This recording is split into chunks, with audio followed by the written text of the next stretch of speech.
YouTube channels ஒருங்கிணைந்து நடத்தி கொண்டிருக்கிற சே மை நேம் அம்பேத்கர், அம்பேத்கர் என்னும் எனது பெயரை சொல்லுங்கள் என்கிற இந்த கருத்தரங்கில் பங்கேற்று மிகச் சிறப்பானதொரு உரையை நம்மிடையே வழங்கி அமர்ந்திருக்கிற மூத்த ஊடகவியலாளர் அருமை தோழர் ஆழி செந்தில்நாதன் அவர்களே, யூடியூப் புரூட்டஸ் நிறுவனர் தோழர் மைனர் அவர்களே, இந்த நிகழ்வை வெற்றிகரமாக நெறிப்படுத்தி கொண்டிருக்கிற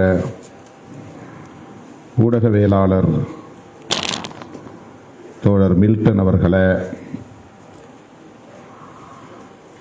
புரட்சியாளர் அம்பேத்கர் அவர்கள் எவ்வாறு மதிப்பீடு செய்யப்பட வேண்டும் என்பதை விரிவாக இங்கே எடுத்துரைத்து அமர்ந்திருக்கிற ஊடகவியலாளர் தோழர் இந்திரகுமார் தேரடி அவர்களே, இந்த நிகழ்வில் பங்கேற்று இதனை சிறப்பித்துக் கொண்டிருக்கிற மூத்த ஊடகவியலாளர் தோழர் ஜென்ராம் அவர்களே, இடதுசாரி சிந்தனையாளர் தோழர் மருதையன் அவர்களே, நமது விடுதலை சிறுத்தைகள் இயக்கத்தின் மூத்த பொறுப்பாளர்கள் பொதுநிவளவன் அவர்களே, வன்னியரசு அவர்களே, பாவலன் அவர்களே, வழக்குரைஞர் ரஜினிகாந்த் அவர்களே மற்றும் இந்த பகுதியை சார்ந்த முன்னணி தோழர்களே, திரளாக கூடியிருக்கிற ஜனநாயக சக்திகளே, உங்கள் அனைவருக்கும் என்னுடைய பணிவார்ந்த வணக்கத்தை தெரிவித்துக் கொள்கிறேன். இன்று உலகமே கிறிஸ்துமஸ் திருவிழாவை கொண்டாடி கொண்டிருக்கிறது. கிறிஸ்தவ நம்பிக்கையாளர்கள் அனைவருக்கும் என்னுடைய கிறிஸ்துமஸ் வாழ்த்துக்கள். இன்றைய நாள் வெண்மணி போராளிகளின் நினைவு நாளும் கூட. சாதிய நிலவுடைமை ஆதிக்கத்தை எதிர்த்து தமது இன்னுயிரை நீத்த வெண்மணி தோழர்கள் 44 பேருக்கும், குழந்தைகள் உட்பட அனைவருக்கும் எனது வீர வணக்கத்தை செலுத்துகிறேன். வழக்கமாக இந்த நாளில் நாங்கள் டெல்டா மாவட்டங்களில் ஏதேனும் ஒரு மாவட்டத்தில் வீர வணக்க பொதுக்கூட்டத்தை நடத்துவதுண்டு.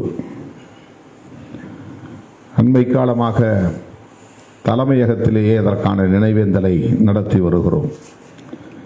இன்றைக்கும் காலை 10 மணி அளவில் வெண்மணி வீர வணக்க நாள் நிகழ்வு கட்சியின் தலைமையகமான அம்பேத்கர் திடலில் நடத்த திட்டமிட்டிருந்தோம். நமது அருமை தோழர்கள் யூடியூப் புரூட்டஸ் மைனர் அவர்களும், மில்டன் அவர்களும், இந்திரகுமார் தேரடி அவர்களும் 2 நாட்களுக்கு முன்பு என்னை நேரிலே சந்தித்து இப்படி ஒரு நிகழ்வை நாங்கள் பேரலையின் மூலமாக, யூடியூப் புரூட்டஸ் சேனலின் மூலமாக ஒருங்கிணைக்க விரும்புகிறோம், அதில் நீங்கள் பங்கேற்க வேண்டும் என்று அன்பு கட்டளையிட்டனர். தோழர் ஆழி செந்தில்நாதன் அவர்களும் அதில் பங்கேற்க இருக்கிறார் என்பதை எடுத்துச் சொன்னார்கள். அவர்களின் கட்டளையை மீற இயலாத நிலையில் உடனே அதற்கு நான் இசைவு தந்தேன். இந்த நிகழ்ச்சிக்கு பிறகு தலைமையகத்தில் அந்த வீர வணக்க நிகழ்வையும் நடத்த வேண்டும், ஒப்புக்கொண்ட பல்வேறு நிகழ்ச்சிகளுக்கும் செல்ல வேண்டும். இந்த அவை ஒரு நம்பிக்கையை தருகிற, புத்துணர்வை தருகிற, ஒரு புதிய திசைவழியை தருகிற ஒரு அவையாக இருப்பதை எண்ணி நான் பெருமைப்படுகிறேன், மகிழ்ச்சி அடைகிறேன். தோழர் ஆழி செந்தில்நாதன் உட்பட பேசிய அனைவரும் என் மீதும் இந்த இயக்கத்தின் மீதும் வைத்திருக்கிற நம்பிக்கைக்காக முதலில் என்னுடைய நெஞ்சார்ந்த நன்றியை உரித்தாக்குகிறேன். நம் மீதான நம்பகத்தன்மையை நொறுக்க வேண்டும் என்கிற முயற்சி தொடர்ந்து நடைபெற்று வருகிற சூழலில் அண்மையில் 2 மாத காலம் தொடர்ந்து அந்த நம்பகத்தன்மையின் மீது ஏராளமான தாக்குதல்களை நடத்தி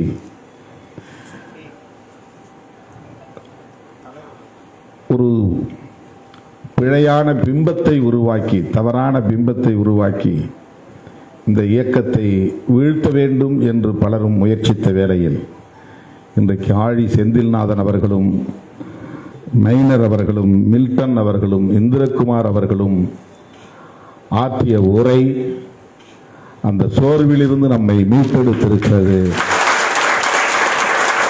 ஒரு புதிய நம்பிக்கையை உருவாக்கி இருக்கிறது. திருமாவளவன் தடுமாற்றத்தில் இருக்கிறார். திருமாவளவன் சராசரி தலைவர்களைப் போல பொருளியல் ஆதாயம் கருதி சில முடிவுகளை எடுக்கிறார்.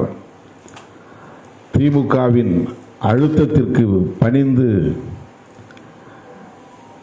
அம்பேத்கர் நூல் வெளியீட்டு விழாவிலேயே பங்கேற்காமல் தவிர்க்கிறார். இப்படியெல்லாம் பல்வேறு யூகங்களை செய்திகளாக்கி திரிபுவாதம் செய்து மொத்தத்தில் திருமாவளவன் மீதான நம்பகத்தன்மையின் மீது தாக்குதலை நடத்தினார்கள். ஆங்கிலத்திலே கிரெடிபிலிட்டி என்று சொல்வார்களே, அந்த நம்பகத்தன்மையின் மீது தாக்குதலை தொடுத்தார்கள். விடுதலை சிறுத்தைகள் கட்சிக்கு வேறு ஆப்ஷன்ஸ், வாய்ப்புகள் இல்லை.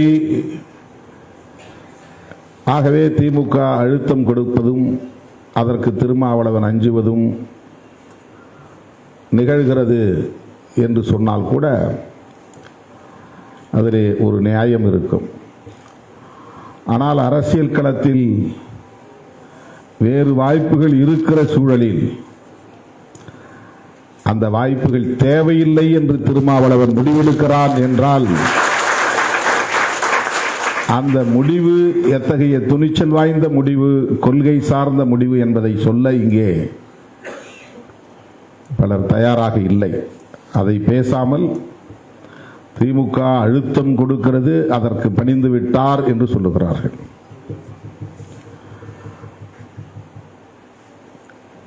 கடந்த நாடாளுமன்ற பொதுத் தேர்தலின் போதும் அல்லது சட்டமன்ற பொதுத் தேர்தலின் போதும் எண்ணிக்கை எங்களுக்கு பெரிதல்ல, நாட்டு நலன் முதன்மையானது, சனாதன சக்திகள் இந்த மண்ணில் வலுப்பெற்றுவிடக் கூடாது என்பதற்காக நாங்கள் இந்த கூட்டணியில் நீடிக்க விரும்புகிறோம் என்று நான் சொன்னேன்.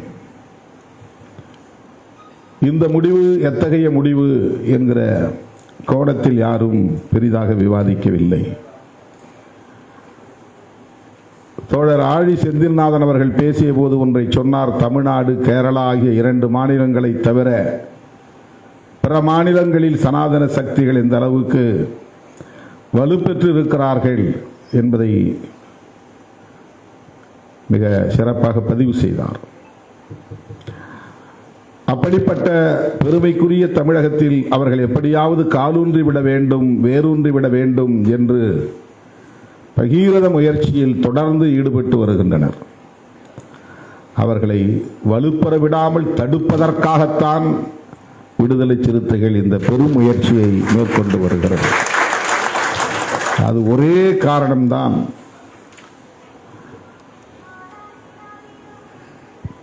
மற்ற இழப்புகளை பற்றி நாங்கள் கவலைப்படவில்லை. எத்தனை இடங்கள், எவ்வளவு அதிகார பகிர்வு, என்ன பதவி, பொருளியல் ஆதாயம் என்ன என்கிற கோணத்தில் நாங்கள் அணுகவே இல்லை அரசியலை.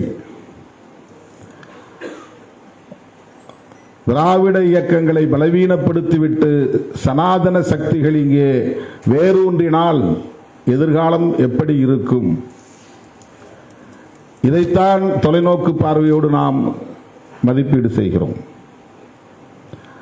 திராவிட கட்சிகளோடு முரண்பாடுகள் இல்லையா? உண்டு. மாறுபட்ட கருத்துக்கள் இல்லையா? இருக்கிறது. விமர்சனங்கள் இல்லையா? விமர்சனங்கள் இருக்கின்றன. ஆனாலும் திராவிட இயக்கங்கள் பலவீனப்பட்டு விடக்கூடாது என்று நாங்கள் ஏன் நினைக்கிறோம்? அதிமுக பாஜக கூட்டணியில் இருந்து வெளியே வந்தால்தான் தன்னை தற்காத்துக் கொள்ள முடியும் என்று எதற்காக சொல்லுகிறோம்? உடனே அதிமுக பக்கம் துண்டு போட்டு வைக்கிறார் என்று அற்பர்கள் அவதூறுகளை பரப்புகிறார்கள். அதுதான் அவர்களின் பார்வை. அதிமுக பலவீனப்பட்டால் அந்த இடத்திலே பாஜக வந்து அமர்ந்துவிடும் என்கிற கவலை. அதுதான் விடுதலை சிறுத்தைகளின் பார்வை, திருமாவளவனின் பார்வை.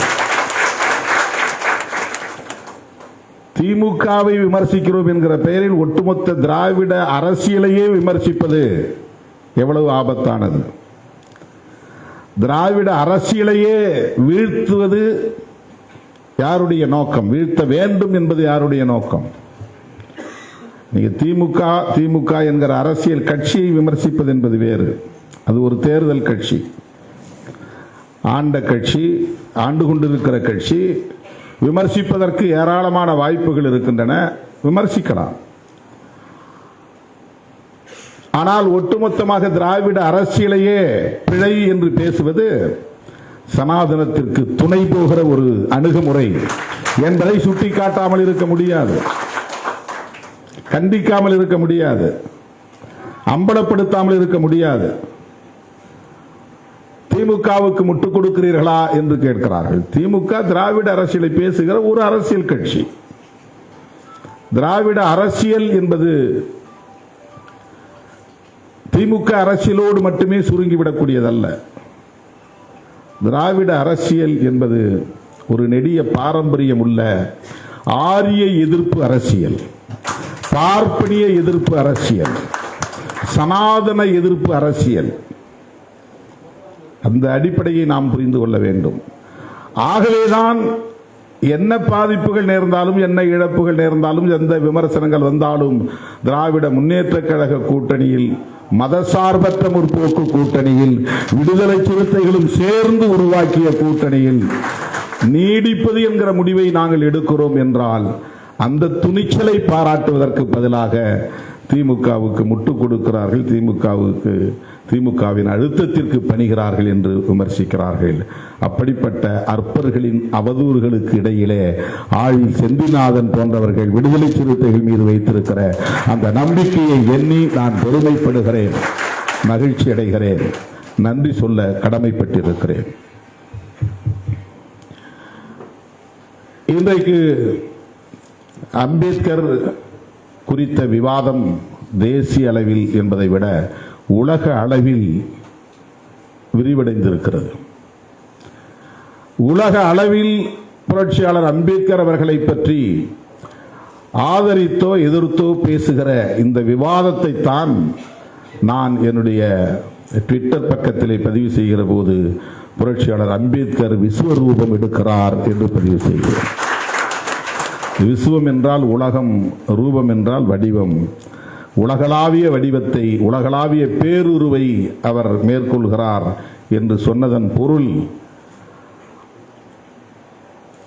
விண்ணுக்கும் மண்ணுக்கும் அவர் அவதாரம் எடுக்கிறார் என்கிற பொருளில் அல்ல, உலகளாவிய விவாதத்தை எழுப்பக்கூடிய ஒரு கண்டென்ட்டாக மாறியிருக்கிறார், ஒரு பொருளாக மாறியிருக்கிறார். உலகமெங்கும் ஜனநாயகத்தை பேசுகிற அனைவரும் புரட்சியாளர் அம்பேத்கரை பேசுகிறார்கள். நாடாளுமன்ற ஜனநாயகத்தை பேசுகிற அனைவரும் புரட்சியாளர் அம்பேத்கரை பேசுகிறார்கள். ஐநா பேரவையில் அவருடைய 125வது பிறந்த நாள் கொண்டாடப்படுகிறது. உலகத்தின் பல நாடுகளில் அவருடைய திருவுருவச் சிலைகளை திறந்து வைத்து அவருக்கு சிறப்பு செய்யப்படுகிறது. இன்றைக்கு அந்த விவாதம் மேலும் மேலும் விரிவடைந்திருக்கிறது. ஆகவே அவர் உலகளாவிய பேருருவை மேற்கொள்கிறார் என்று நாம் பதிவு செய்தோம். அம்பேத்கர் கொண்டாடப்படுகிறார் என்றால் அம்பேத்கருடைய சிந்தனைகள் கொண்டாடப்படுகின்றன. அம்பேத்கர் வகுத்தளித்த அரசமைப்பு சட்டம் விவாதிக்கப்படுகிறது. 75 ஆண்டுகள். ஆகவே இதை கொண்டாட வேண்டிய கட்டாயம் அரசுக்கு நேர்ந்தது. கான்ஸ்டிடியூஷன் டே நவம்பர் 26. ஆகவே சிறப்பு அமர்வாக 2 அவைகளையும் ஒரே இடத்தில் கூட்டி குடியரசுத் தலைவர் உரையாற்ற வேண்டிய ஒரு தேவை எழுந்தது.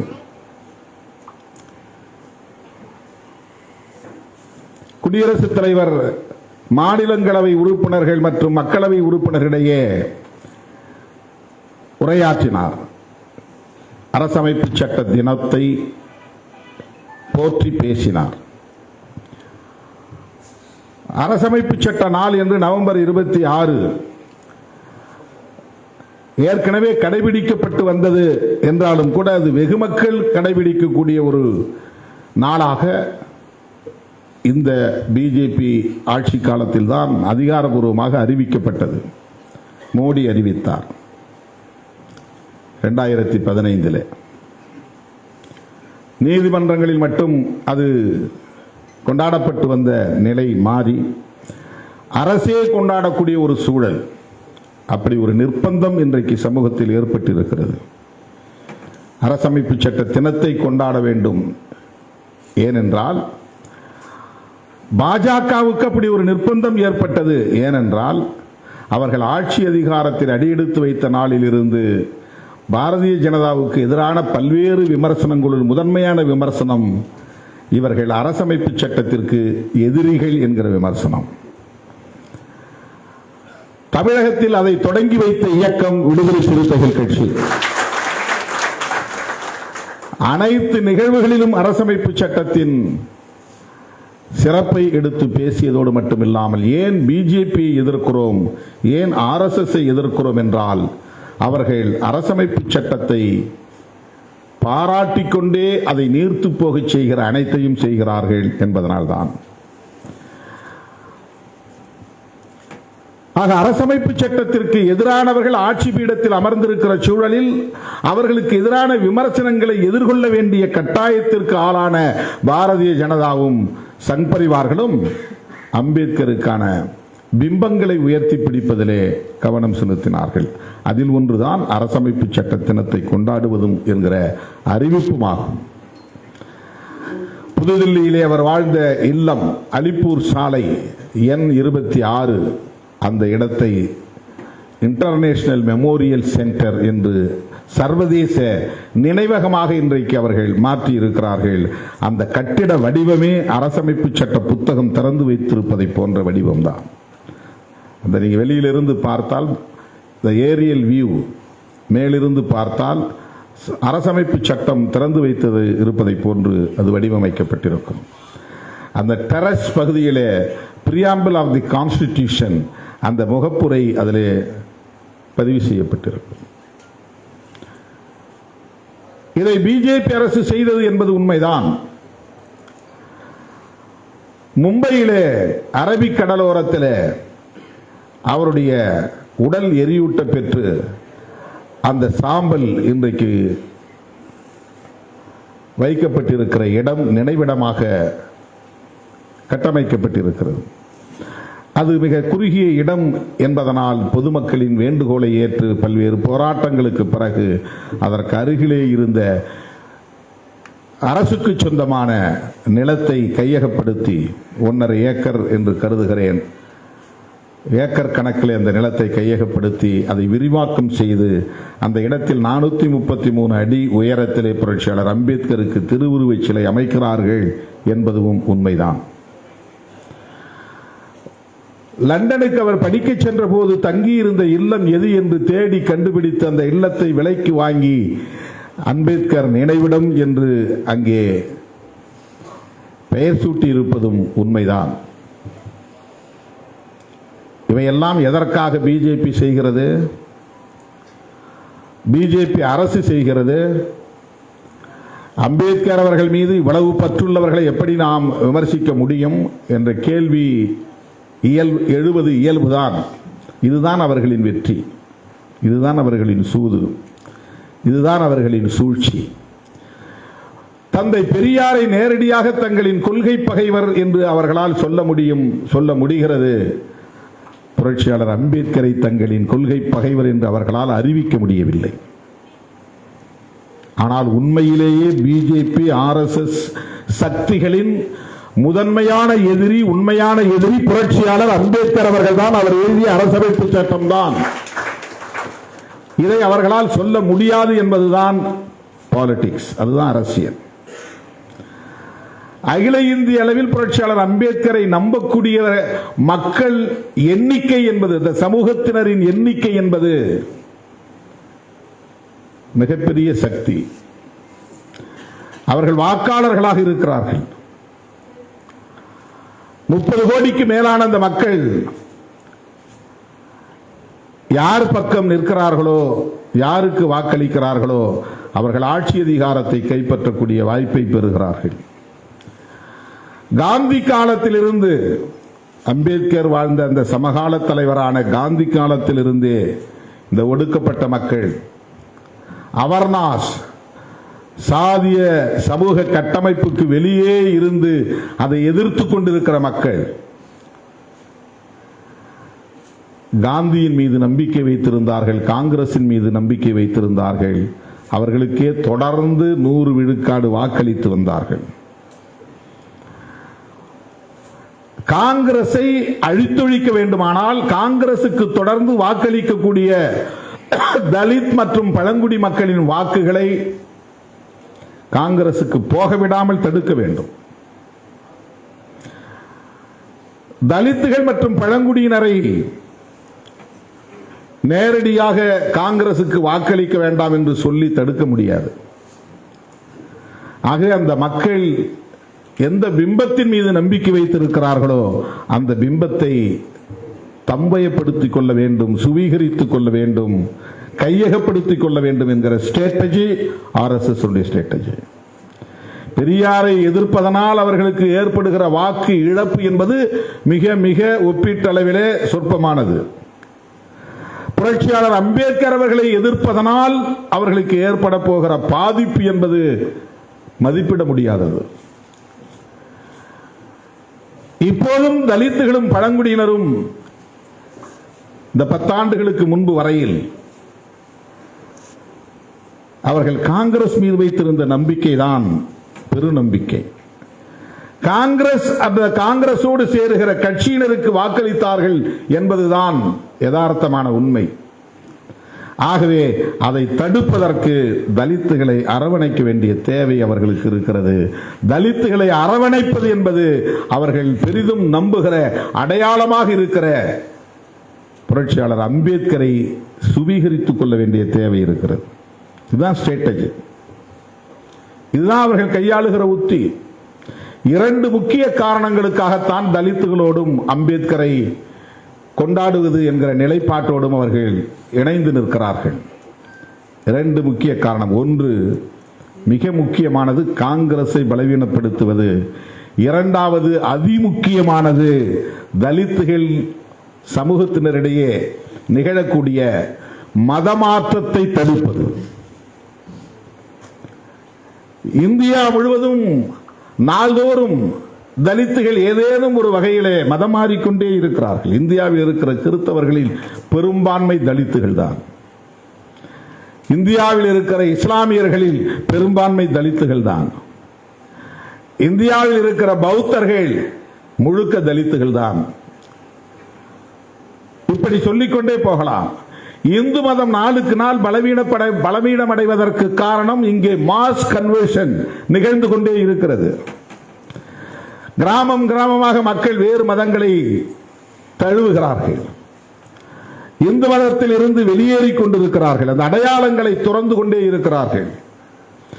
ஆகவே இந்த கன்வர்ஷன் என்கிற மதமாற்றத்தை தடுத்து நிறுத்துவதற்கும் காங்கிரஸ் மீது இவர்கள் கொண்டிருக்கிற நம்பிக்கையை தகர்ப்பதற்கும் அம்பேத்கர் அவர்களுக்கு தேவைப்படுகிறார்கள். எனவே இவர்கள் அம்பேத்கரின் கொள்கை மீது பற்றுக்கொண்டு இன்டர்நேஷனல் மெமோரியல் சென்டரை கட்டிவிடவில்லை. புரட்சியாளர் அம்பேத்கர் பேசிய அரசியலின் மீது இருக்கிற பற்றுதலின் அடிப்படையில் அவருடைய நினைவிடத்தை புதுப்பிக்கவில்லை, லண்டனில் நினைவிடத்தை எழுப்பவில்லை. இதெல்லாம் இந்த மக்களை ஏய்ப்பதற்கு கையாளக்கூடிய உத்திகள் என்பதை மறந்துவிடக் கூடாது. 2 முக்கிய காரணம், காங்கிரசுக்கு வாக்களிப்பதை தடுக்க வேண்டும். கன்வர்ஷன் என்கிற மத மாற்றத்தை தடுக்க வேண்டும். புரட்சியாளர் அம்பேத்கர் பேசிய அரசியலை பேசாமலேயே, அதான் தோழர் சொன்னார், இந்திரகுமார் என்று கருதுகிறேன், மில்டனும் இந்திரகுமார், அவருடைய எழுத்துக்களில் கவனம் செலுத்தாமல் அவருடைய உருவத்தில் கவனம் செலுத்தினார். அந்த பிம்பத்தை கட்டமைப்பதிலே அவருடைய சிந்தனைகளில் கவனம் செலுத்த விடாமல் தடுக்கிற முயற்சி. இதோ இவ்வளவு பெரிய சிலை பாருங்கள் உங்கள் தலைவருக்கு, இதோ இவ்வளவு பெரிய இன்டர்நேஷனல் மெமோரியல் சென்டர், இதை என்ன காங்கிரஸா செய்தது? நாங்கள் தானே செய்தோம். காங்கிரஸ் அவர் வைக்கிற விமர்சனமே அதுதான். ஜவஹர்லால் நேரு 1955 அவருக்கே பாரத ரத்னா விருது கொடுத்து கொண்டார். இந்திரா காந்தி அம்மையார் 1971 என்று கருதி அவரே பாரத ரத்னா பட்டம் கொடுத்து கொண்டார். ஏன் அம்பேத்கருக்கு பாரத ரத்னா கொடுக்கவில்லை?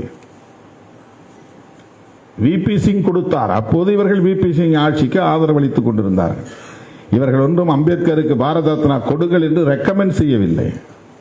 விபி சிங் எடுத்த முடிவை இவர்களால் எதிர்க்க முடியவில்லை. எதிர்க்க வேண்டும் என்பது உள்ளூர உணர்வு, எதிர்க்க முடியாது என்பது நடைமுறை உண்மை. அம்பேத்கரை பகைத்துக் கொண்டு இவர்களால் அரசியல் செய்ய முடியாது.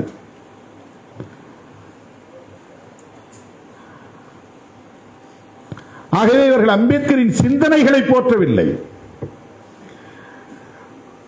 நேரடியாக அவர் RSS எதிர்த்து போராடினாரா, நேரடியாக அவர் பிஜேபி எதிர்த்து போராடினாரா என்று கேட்கிறார்கள். அப்போது நீங்கள் இல்லவே இல்லை, ஒரு சக்தியாகவே இல்லை. காங்கிரஸ் எதிர்த்து பேசினார் என்பது உண்மை. அப்போது காங்கிரஸ் மட்டும்தான் ஒரு அரசியல் சக்தியாக இருந்தது. இந்து மகாசபா என்கிற ஒரு அமைப்பு இருந்தது, RSS என்கிற ஒரு அமைப்பு தோன்றியது. இதெல்லாம் வரலாற்று உண்மைகள்.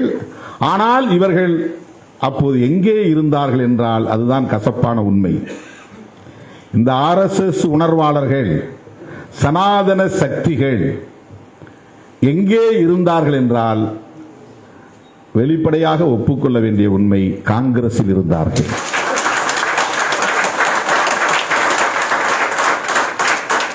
ஆகவே அம்பேத்கர் காங்கிரஸை எதிர்க்க வேண்டிய தேவை இருந்தது. அதற்கு ஒரே ஒரு சான்று சொல்கிறேன். சர்தார் பட்டேல் உள்துறை அமைச்சர். சர்தார்னா தளபதினு அர்த்தம், படை தளபதி. பட்டேல்ங்கிறது ஒரு சாதி பெயர். அவர் உள்துறை அமைச்சராக இருந்தார். அப்ப இந்தியாங்கிறது இப்ப நாம பார்க்கிற மாதிரி ஒரே இந்தியாவா கிடையாது. நாட்டுக்கு விடுதலை கொடுக்கிற போது பிரிட்டிஷ் இந்தியா வேறு, சமஷ்டி இந்தியா வேறு. சுதேச அரசுகள் சொல்லுவாங்க. பிரின்ஸ்லி ஸ்டேட்ஸ், மன்னர் ஆட்சி முறை இருந்த பகுதிகள் பிரிட்டிஷ் இந்தியா கட்டுப்பாட்டுக்குள் கிடையாது. Madras presidency British India. Thiruvankur Maharaja கட்டுப்பாட்டிலே இருந்தது பிரின்ஸ்லி ஸ்டேட், மன்னர் ஆட்சி முறை. ஹைதராபாத் நிஜாம், மைசூர் மகாராஜா, திருவாங்கூர் மகாராஜா, இப்படி இந்தியா முழுக்க சுதேச அரசுகள் இருந்தன. அதற்கு வெள்ளைக்காரன் சுதந்திரம் கொடுக்கவில்லை, கொடுக்க முடியாது. அவன் கட்டுப்பாட்டில் இருந்த மதராஸ் பிரசிடென்சி, சென்னை மாகாணம், பாம்பே பிரசிடென்சி, பம்பாய் மாகாணம், பெங்கால் பிரசிடென்சி. அப்ப வங்கம் பிரிவினை அடையாமல் இருந்த நேரம். இப்ப பங்களாதேஷ் இருக்கு இல்லையா, பங்களாதேஷ் அப்ப ஒரு தனி நாடாக மாறாமல் இருந்த போது அது பெங்கால் பிரசிடென்சி. இது வெஸ்ட் பெங்கால், அது ஈஸ்ட் பெங்கால். அது பங்களாதேஷாக மாறிவிட்டது. வெஸ்ட் பெங்கால் இந்தியாவுக்குள்ளே இருக்கு. ஆனா அது ஒட்டுமொத்தமா பெங்கால் பிரசிடென்சி என்று இருந்தது. சென்ட்ரல் பிராவின்சஸ் இருந்தது. இதெல்லாம் வெள்ளைக்காரன் கட்டுப்பாட்டுக்குள்ளே, ஆங்கிலேய ஏகாதிபத்தியத்தின் கட்டுப்பாட்டுக்குள்ளே இருந்த பகுதிகள். இதை இல்லாமல் சுதேச அரசுகளாக மன்னர் ஆட்சி முறை ஆங்காங்கே இருந்தது. அவர்களை எல்லாம் ஒன்று சேர்க்கிற முயற்சி உள்துறை அமைச்சர் என்கிற முறையிலே அவருக்கு அந்த கடமை இருந்தது, அந்த டியூட்டி இருந்தது. அதனால எல்லாரையும் கூப்பிட்டு வச்சு பேசினாங்க. பண்டிட் ஜவஹர்லால் நேரு, சர்தார் பட்டேல், நீங்க எங்களோட சேர்ந்துரு, எங்களோட சேர்ந்துரு, எங்களோட சேர்ந்துருன்னு எல்லாம் சேர்ந்துட்டாங்க. ஹைதராபாத் நிஜாம் முடியாதுன்னார். இந்த தெலுங்கானா பகுதி இருக்கு பாருங்க, அவர் முடியாதுங்க. படையை அனுப்பி போய் அவங்களை அச்சுறுத்தி தான் பணிய வைத்தார்கள். ஜம்மு காஷ்மீர் பல்வேறு ஒப்பந்தங்களுக்கு இடையில் தான் நான் உங்களோட சேர்ந்துக்கிறேன், பாகிஸ்தானோட நான் போகல, நான் உங்களோட சேர்ந்துக்கிறேன். அது தனி நாடாகி போயிடுச்சு. அதுவும் பிரிட்டிஷ்காரருடைய கட்டுப்பாட்டில் இருந்த பகுதி தான். இன்னைக்கு பாகிஸ்தான் நாம் சொல்லக்கூடிய பகுதியெல்லாம் இந்தியாவா ஒரே தேசமா இருந்த பகுதி. அது தனியாக பிரிஞ்சு போச்சு. அப்போ ஜம்மு காஷ்மீர் யாரோட போறது? அங்கே முஸ்லீம்கள் அதிகமாக இருக்கிறாங்க, இந்துக்களும் இருக்கிறாங்க. அவங்க யாரோட போறது? பிரச்சனை வருது, பேச்சுவார்த்தை நடத்துறாங்க. இந்தியாவோட சேர்ந்துற ஒரு கண்டிஷன், நிபந்தனைகள். அதுக்காக உருவாக்கப்பட்டதான் ஆர்டிகல் 370. இதையெல்லாம் செய்தவர் பட்டேல். ஏனென்றால் அவர் உள்துறை அமைச்சர். அதனால் அவர் இரும்பு மனிதர் என்று அழைக்கப்படுகிறார். காங்கிரஸ் அவரை கொண்டாடுவது சரி, அவர் காங்கிரஸ்காரராக இருந்தார் என்பதுதான் உண்மை. ஆனால் அவருக்கு பிஜேபி அரசாங்கம் உலகத்திலேயே உயர்ந்த சிலையை நிறுவி இருக்கிறது. காங்கிரஸ்காரங்க ஏன் கட்சிக்காரனுக்கு நீ சிலை வைக்கிறன்னு போய் தடுக்க முடியல. திமுக காரங்க போய் எம்ஜிஆருக்கு சிலை வச்சா அதிமுக காரங்க விட்டு ஒத்துவாங்களா? அல்லது திமுக ஆட்சியில் ஜெயலலிதா அம்மாவுக்கு சிலை வச்சா அதிமுக காரங்க ஒத்துக்குவாங்களா? ஆனால் அந்த அதிசயம் இந்தியாவில் நடந்தது. பண்டிட் ஜவஹர்லால் நேரு பிரதமராக இருந்த போது உள்துறை அமைச்சராக இருந்த சர்தார் பட்டேல் அவர்களுக்கு பிஜேபி அரசாங்கம் குஜராத்திலே உலகத்திலேயே உயர்ந்த சிலை ஒன்றை நிறுவி இருக்கிறது. 3500 கோடி ரூபாய் செலவில். இதுதான் அரசியல், இதுதான் பிஜேபி ஸ்ட்ராட்டஜி, இதுதான் RSS அரசியல் உத்தி. காந்தியடிகளை சுட்டுக் கொன்ற ஒரு இயக்கம் RSS என்று அடையாளம் கண்ட பிறகு RSSக்கு அப்போது தடை விதித்தவர் உள்துறை அமைச்சர் சர்தார் பட்டேல். சில மாதங்களுக்கு பிறகு தடையை விலக்கிக் கொண்டு RSSஐ அவர் அங்கீகரித்தார் என்பதற்காக நன்றி கடன் செலுத்துகிற அடிப்படையில் இந்த சிலையை நிறுவியிருக்கிறார்கள்.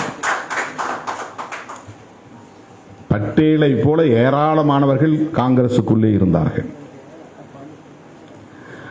அவர்கள் அனைவரும் சேர்ந்துதான் புரட்சியாளர் அம்பேத்கர் அவர்கள் கொண்டு வந்த கோட் ஆஃப் இந்து பில் என்கிற இந்து சட்ட மசோதாவை விவாதத்திற்கே எடுத்துக்கொள்ள விடாமல் தடுத்தார்கள். காங்கிரசுக்குள்ளே இருந்த சனாதன சக்திகள். இது கசப்பான உண்மைதான், ஆனால் பேசியாக்க வேண்டிய உண்மை. காங்கிரசுக்குள்ளே இருந்தவர்கள் தான் தடுத்தார்கள். ஜவஹர்லால் நேரு ஒரு முற்போக்கான சிந்தனையாளர், மதசார்பற்ற சிந்தனையாளர். அவருக்கு அந்த கோட் ஆஃப் இந்து பில் என்கிற சட்ட மசோதாவை விவாதிக்க வேண்டும் என்கிற விருப்பம் இருந்தாலும் கூட அவருடைய சகாக்கள் அதை அனுமதிக்கவில்லை, விவாதத்திற்கே எடுத்துக் கொள்ளப்படவில்லை. கோட் ஆஃப் இந்து பில் என்கிற அந்த இந்து சட்ட மசோதா எதை அடிப்படையாக கொண்டது என்றால், இந்து மதத்திற்குள்ளே இருக்கிற பாகுபாடுகளை களைவதற்கு, டிஸ்கிரிமினேஷன், அந்த பாகுபாடுகளை களைவதற்கு ஏற்ற ஒரு சட்ட மசோதா. பெண்களுக்கு சொத்துரிமை கொடுக்கிற ஒரு சட்ட மசோதா, சதி வழக்கத்தை அழித்தொழிக்கக்கூடிய ஒரு சட்ட மசோதா, குழந்தை திருமணங்கள் கூடாது என்று மறுக்கிற ஒரு சட்ட மசோதா, ஒரு புரட்சிகரமான மாற்றங்களை இந்து மதத்திற்குள்ளே கொண்டு வந்து சிதறி கிடக்கிற அந்த மதம், அப்போது இந்து மதம் என்று அழைக்கப்படாத நிலையிலே ஆங்காங்கே சிதறி கிடந்த எல்லாவற்றையும் ஒருங்கிணைத்து இந்து என்கிற ஒரு அடையாளத்தை தருவதற்கும் வாய்ப்பை உருவாக்கிய மதம் அது. ஒரு யூனிஃபைடு ரிலீஜன், அதை உருவாக்குவதற்கான ஒரு சட்டம் மசோதா. அதை கொண்டு வரக்கூடாது என்று பெண்களை கொண்டே போராட வைத்தவர்கள் RSS, இந்து மகாசபா. நாடாளுமன்றத்திற்கு முன்னால் நூற்றுக்கணக்கான பெண்களை கொண்டு வந்து புரட்சியாளர் அம்பேத்கருக்கு எதிராக ஆர்ப்பாட்டம் நடத்த வைத்தவர்கள். அதை விவாதத்திற்கே எடுத்துக் கொள்ளவில்லை. அதில் தான் கோபப்பட்டு வெளியே வர ராஜினாமா செய்கிறார் புரட்சியாளர் அம்பேத்கர். பல காரணங்களை சொல்லுகிறார். அதில் முதன்மையான காரணம் கோட் ஆஃப் இந்து பில் விவாதத்திற்கு எடுத்துக் கொள்ளப்படவில்லை. ஜவஹர்லால் நேரு அவர்களிடத்தில் நான் பலமுறை இது பற்றி பேசியிருக்கிறேன், பலமுறை அழுத்தம் கொடுத்திருக்கிறேன். ஆனால் வேண்டும் என்றே திட்டமிட்டு அதை விவாதத்திற்கு எடுத்துக் கொள்ளவில்லை என்பது எனக்கு வேதனை அளிக்கிறது. OBC மக்களுக்கு இடஒதுக்கீட்டை உறுதிப்படுத்துவதற்கு முன்னதாக அவர்களின் நிலை குறித்து ஆராய்வதற்கு, கல்வி நிலை, பொருளாதார நிலை ஆகியவற்றை ஆராய்வதற்கு ஒரு கமிஷன் போட வேண்டும் என்று நான் வலியுறுத்தினேன். இந்த கமிஷன் போடவில்லை. திட்டக்குழுவில் யார் யாரையோ உறுப்பினராக சேர்க்கிறார்கள், பெயரை நியமனம் செய்கிறார்கள். ஆனால் உலகம் அறிந்த ஒரு எக்கனாமிஸ்ட், ஒரு பொருளியல் வல்லுநர் என்கிற பெயரை கொண்ட நான் புறக்கணிக்கப்படுகிறேன், எனக்கு அந்த முக்கியத்துவம் தரப்படவில்லை, திட்டமிட்டே புறக்கணிக்கப்படுகிறேன் என்று பல காரணங்களை சொல்லுகிறார். அதில் தி கோட் ஆஃப் இந்து பில் விவாதத்திற்கு எடுத்துக்கொள்ளப்படவில்லை. ஓபிசி மக்களுக்கான இடஒதுக்கீட்டை உறுதி செய்வதற்கு ஒரு கமிஷன் நியமிக்கப்படவில்லை என்கிற காரணங்களை சொல்லிவிட்டு தான் ராஜினாமா செய்கிறார். காங்கிரஸோடு அவருக்கு முரண்பாடு இருந்தது, இல்லை என்று நாம் மறுக்கவில்லை. அப்போது காங்கிரஸ் மட்டுமே மக்களிடத்தில் செல்வாக்கோடு இருந்தது. அப்போது பிஜேபி என்ற ஒரு கட்சியே கிடையாது. 1977 ஜனதா உருவான போது இவர்கள் ஜனசங்கமாக அந்த ஜனதா கூட்டணியில் இருந்தார்கள். அதன் பிறகுதான் அது ஜனதா என்பது உடையும் போது அதிலே பல ஜனதாக்கள் உருவாயின. ஜனதா தள் அந்த ஜனதாவிலிருந்து உருவானதுதான். ராஷ்டிரிய ஜனதா தள் அந்த ஜனதாவிலிருந்து உருவானதுதான். பாரதிய ஜனதா அந்த ஜனதாவிலிருந்து உருவானதுதான்.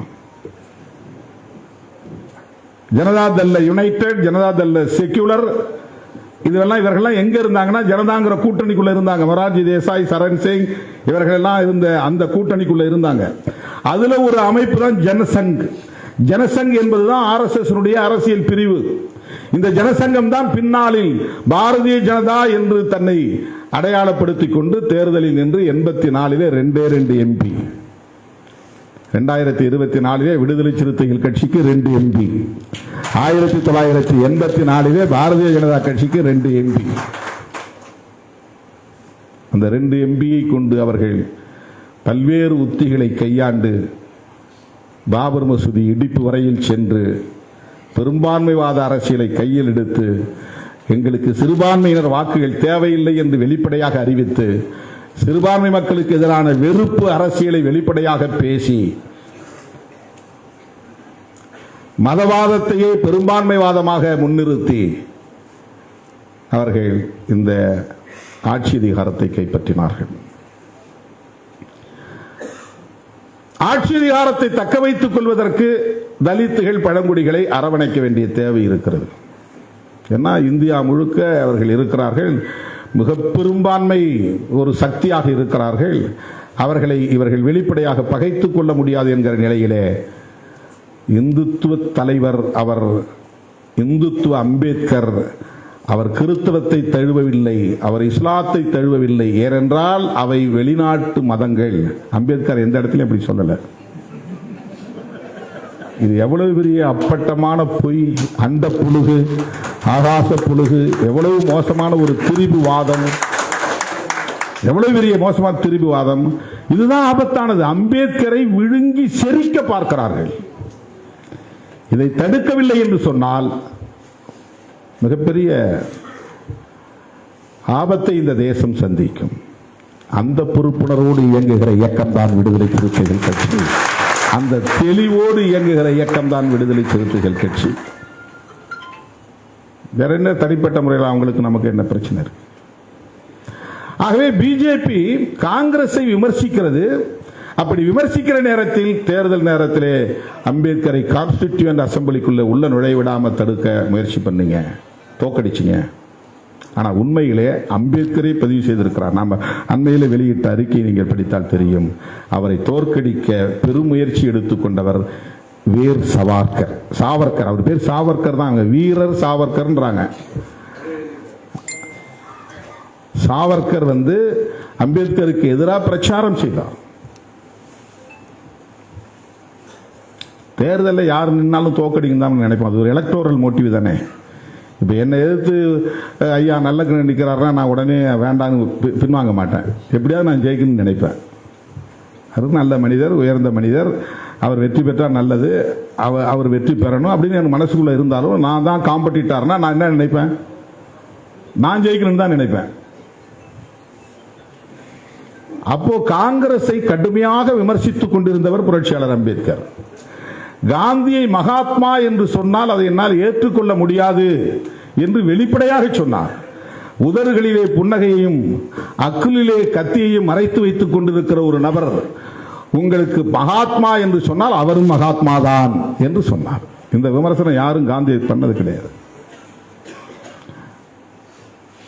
The communal award, separate electorate, அது பெரிய நீண்ட சப்ஜெக்ட், நீண்ட நேரம் பேசணும். வட்டமேசை மாநாட்டில் புரட்சியாளர் அம்பேத்கரும் தாத்தா ரெட்டமலை சீனிவாசன் அவர்களும் ஒடுக்கப்பட்ட மக்களின் பிரதிநிதிகளாக பங்கேற்றார்கள். அவரையே அழைத்தீர்கள் என்று காந்தி கோபப்பட்டார், ஆத்திரப்பட்டார். முதல் வட்டமேசை மாநாடு 1930 நடந்ததில் அவர் பங்கேற்க போகவில்லை. இதுவும் ஒரு காரணம். அவர் என்ன சொல்றாருன்னா, நீங்க இந்து மதத்தை பிரிக்க பாக்குறீங்க, அவங்களும் இந்து தான், நாங்களும் இந்து தான், அவங்களுடைய ரெப்ரசன்டேட்டிவ் நான் தானே, பிரதிநிதி நான் தானே, அப்புறம் எதுக்கு தனியா அம்பேத்கருக்கு அழைப்பு விடுக்கிறீங்க? ரெண்டாவது மாநாட்டில் போய் வெளிப்படையா பேசுறாரு அம்பேத்கர், காந்தி. உடனே அம்பேத்கர் எழுந்து, நீங்க இந்துக்களின் பிரதிநிதி வேணா சொல்லிக்கிங்க, ஷெட்யூல் காஸ்ட் பிரதிநிதி அல்ல, நானும் என் நண்பர் ரெட்டமலை சீனிவாசனும் அவர்களின் பிரதிநிதியாக வந்திருக்கிறோம் என்று அதே வட்டமேசை மாநாட்டில் புரட்சியாளர் அம்பேத்கர் பேசினார் என்பது வரலாற்று குறிப்பு. இந்த செப்பரேட் எலக்டரேட் சம்பந்தமாக புரட்சியாளர் அம்பேத்கர் ஒரு தீர்மானம் கொண்டு வரப்போகிறார். அதை நீங்கள் ஆதரிக்க கூடாது என்று இஸ்லாமிய பிரதிநிதியாக இருக்கிற ஆகா கான் அவர்களை நேரிலே போய் பார்த்து காந்தியடிகள் அங்க லாபி பண்றார். நீங்க என்ன கோரிக்கை வச்சாலும் அந்த கோரிக்கை நான் சப்போர்ட் பண்றேன், ஆனா அம்பேத்கர் பேசக்கூடிய கருத்துக்கு நீங்க ஆதரவு தெரிவிக்க கூடாது, முஸ்லிம்கள் எதிர்ப்பு தெரிவிக்கணும். இப்ப ஆகா கான் சொல்லி இருக்கிறாரு, அவர்களும் ஒடுக்கப்பட்டவர்கள் தான், சிறுபான்மையினர் தான், அவர்களின் கோரிக்கைக்கு நான் ஒருபோதும் எதிராக இருக்க மாட்டேன் என்று மறுதளித்திருக்கிறார். இஸ்லாமிய தலைவர் ஆகா கான் மறுத்திருக்கிறார். இது அம்பேத்கருக்கும் காந்திக்கு இருந்த சண்டை. பல முறை கடிதம் எழுதுறார். வட்டமேசை மாநாட்டை முடிச்சுட்டு அவர் இந்தியாவுக்கு திரும்பின பிறகு கடிதம் எழுதுறார், தயவு செய்து நீங்கள் எந்த காரணத்தை முன்னிட்டும் ஷெட்யூல் காஸ்ட், ஷெட்யூல் ட்ரைப்ஸ் மக்களுக்கு தனி வாக்காளர் தொகுதியை தந்துவிடக் கூடாது, இரட்டை வாக்குரிமையுள்ள தனி வாக்காளர் தொகுதியை தந்துவிடக் கூடாது, separate electorate with dual voting rights தரக்கூடாது. பொது தொகுதியில் நிற்கிறவங்களுக்கு எஸ்சி மக்கள் ஓட்டு போடலாம், அதே தொகுதியில் ஒரு தலித் நிப்பாட்டுவாங்க, 2 இரட்டை உறுப்பினர் முறை, அந்த ஒரு தலித்துகளுக்கு எஸ்சி மக்கள் மட்டும்தான் ஓட்டு போடணும், தலித் மக்களுக்கு தலித் அல்லாதவர்கள் வாக்களிக்க கூடாது. இதை 30, 31, 32 வட்டமேசை மாநாட்டில் அப்பவே பேசியிருக்கிறார் அம்பேத்கர். 1952 தான் முதல் பொது தேர்தல் இந்தியாவில் வருது. ஆனால் 20 ஆண்டுகளுக்கு முன்பே அவருக்கு ஒரு லாங் விஷன், எஸ்சி அல்லாதவர்கள் ஓட்டு போட்டா பொம்மைகளை தான் தேர்ந்தெடுப்பாங்க, அவர்களுக்கு யார் கை கட்டி நிற்கிறானோ, வாய்ப்புத்தி இருக்கிறானோ அவனை தான் தேர்ந்தெடுப்பாங்க, அதனால எஸ்சிக்கான பிரதிநிதியை தேர்ந்தெடுக்க எஸ்சி மக்கள் மட்டுமே ஓட்டு போட வேண்டும், அது ஒரு வாக்குரிமை. அதே தொகுதியில் இருக்கிற பொது வேட்பாளருக்கும் இவன் வாக்களித்தால் தான் இந்த ரிலேஷன்ஷிப் இருக்கும், சோசியல் ரிலேஷன்ஷிப் நீடிக்கும், பொலிட்டிக்கல் ரிலேஷன்ஷிப் அரசியல் உறவு இருந்தால்தான் சமூக உறவு நீடிக்கும். அதனால பொது வேட்பாளரை தேர்ந்தெடுப்பதற்கு ஒரு வாக்கு, தங்களின் வேட்பாளர்களை பிரதிநிதியை தேர்ந்தெடுப்பதற்கு இன்னொரு வாக்கு, இந்த 2 வாக்குரிமைகளை தலித்துகளுக்கு மட்டுமல்ல சிறுபான்மை சமூகத்தவருக்கு வழங்க வேண்டும். மைனாரிட்டிஸ், முஸ்லீம் ரெப்ரசன்டேட்டிவ் நான் முஸ்லீம் ஓட்டு போட்டு தேர்ந்தெடுக்க கூடாது, தலித் ரெப்ரசன்டேட்டிவ் யாரோ அவரை நான் தலித் யாரும் ஓட்டு போட்டு தேர்ந்தெடுக்க கூடாது. இதுதான் அவர் கேட்ட செப்பரேட் எலக்டரேட். இதை கொடுக்க கூடாது என்று சொன்னவர் யார்? காந்தியடிகள். முஸ்லீம்களுக்கு வேண்டுமானால் கொடுத்து விடுங்கள், கிறிஸ்தவர்களுக்கு கொடுங்கள், சீக்கியர்களுக்கு கொடுங்கள், அவர்கள் எங்கள் மதம் இல்லை, வேறு மதம். தலித்துகளுக்கு கொடுக்காதீர்கள், அவர்கள் இந்துக்கள். நீ அப்படி கொடுத்தால் அவர்களை இந்து மதத்தில் இருந்து பிரித்து இந்து மதத்தை பலவீனப்படுத்தி விடுவீர்கள், பிளந்து விடுவீர்கள். இதுதான் அவருடைய கன்டென்ஷன், வாதம். யாரு? காந்தியடிகள். இவர் கடிதம் எழுதிட்டு வேற ஒரு போராட்டத்தில் கைதாகி பூனா சிறையில் இருக்கிறார். அந்த நேரத்தில் பிரிட்டிஷ் அரசாங்கம் டிக்ளேர் பண்ணிட்டான் separate electorate for Dalits and tribes. உடனே அவருக்கு ஆத்திரம் வந்து, இதை திரும்ப பெறுகிற வரையில் நான் உண்ணாவிரதம் இருப்பேன், உண்ணாவிரதம் இருந்து நான் உயிரை துறப்பேன் அப்படின்னு பிடிவாதமாக நிற்கிறார். 1 நாள் 2 நாள் என்று போராட்டம் நீடிக்கிறது. தேசத்தந்தையே உண்ணாவிரதம் இருக்கிறார் என்று நாடே பதறுகிறது. தமிழ்நாட்டில் இருந்து ராஜாஜி, MC ராஜா எல்லாம் போறாங்க, போயிட்டு அம்பேத்கரை பார்க்குறாங்க, கஸ்தூர்பா காந்தி உட்பட. வெள்ளக்காரன் சொல்லிட்டான், நாங்கள் டிக்ளேர் பண்ணது தான், இதில் ஏதாவது ஆல்ட்ரேஷன் பண்ணுனா நீ அம்பேத்கர் போய் பாருன்ட்டான்.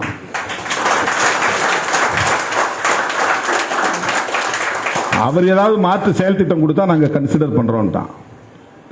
வேற வழி இல்லாமல் எல்லாரும் போய் அம்பேத்கரை சந்திக்கிறாங்க. அம்பேத்கர் சொல்றாரு, ஒரு நபர் உயிருக்காக இவ்வளவு தூரம் பதறீங்க, கோடிக்கணக்கான மக்களின் எதிர்காலம் என்னாவது என்று கேட்டார்.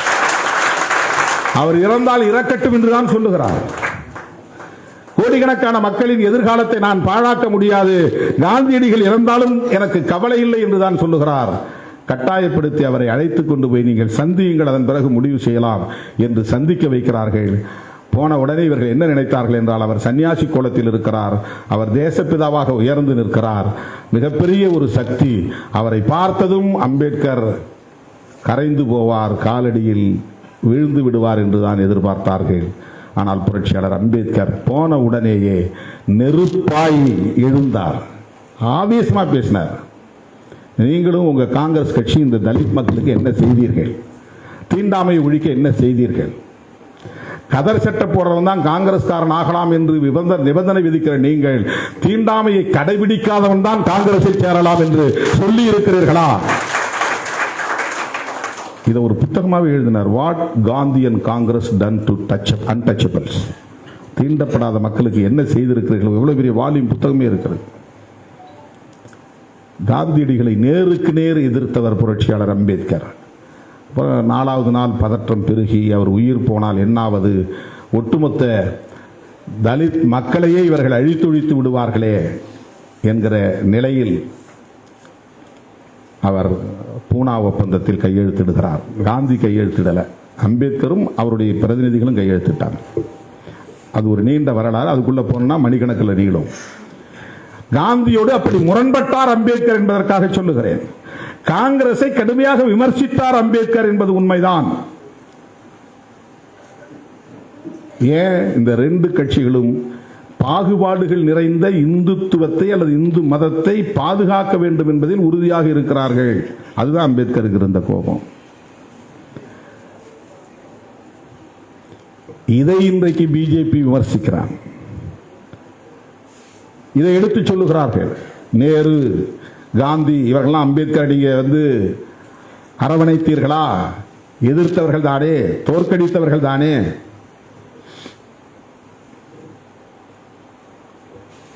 பங்களாதேஷ் இன்னைக்கு ஒரு தனி நாடா இருக்கு. அந்த பகுதியில் இருந்துதான் அவர் தேர்ந்தெடுக்கப்படுறார் கான்ஸ்டிடியூண்ட் அசம்பிளிக்கு.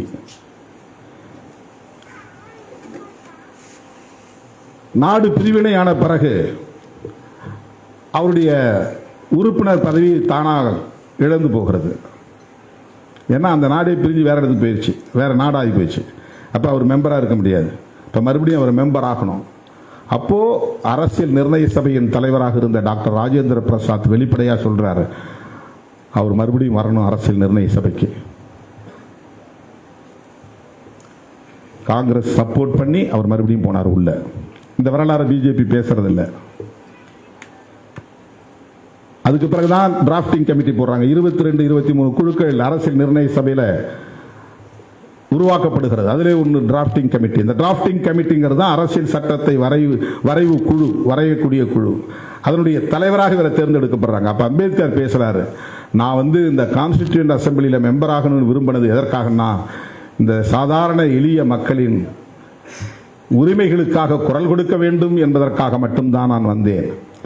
ஆனால் வரைவு குழுவிலே என்னை உறுப்பினராக்கியதும் அந்த வரைவு குழுவுக்கே என்னை தலைவராக்கியதும் நான் எதிர்பார்க்காத ஒன்று. அதற்கு நான் நன்றி கடன் பெற்றிருக்கிறேன் என்று பேசினார். அவரே எதிர்பார்க்கல. அது ஒரு அன்பார்ச்சுனேட் மொமெண்ட். அவர் எதிர்பார்க்கல.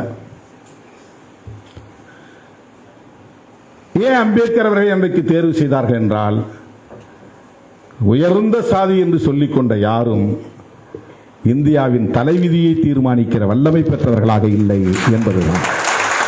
நீ கடவுளுக்கு நெருக்கமானவனாக இருக்கலாம், சாதியிலே உயர்ந்தவனாக இருக்கலாம், ஆனால் ஒரு தேசத்தின் தலையாய விதியை எழுதுவதற்கான சட்ட அறிவோ, அரசியல் அறிவோ, சமூக அறிவோ யாருக்கும் இல்லை என்பதனால் தான் வேறு வழி இல்லாமல் அம்பேத்கர் கைக்கு அது போய் சேர்ந்தது. இல்லைன்னா அவ்வளவு பெரிய சான்ஸ் யாராவது விட்டு கொடுப்பாங்களா? 1930களிலேயே காங்கிரஸ் கட்சி தீர்மானம் போடுகிறது அரசியல் நிர்ணய சபையை உருவாக்க வேண்டும் என்று, அரசியல் சட்டத்தை எழுத வேண்டும் என்று. இப்போ பிரிட்டிஷ்காரன் உங்களில் ஒரு கமிட்டியை நீங்கள் உருவாக்குங்கன்னு அவன் சொல்கிறான்.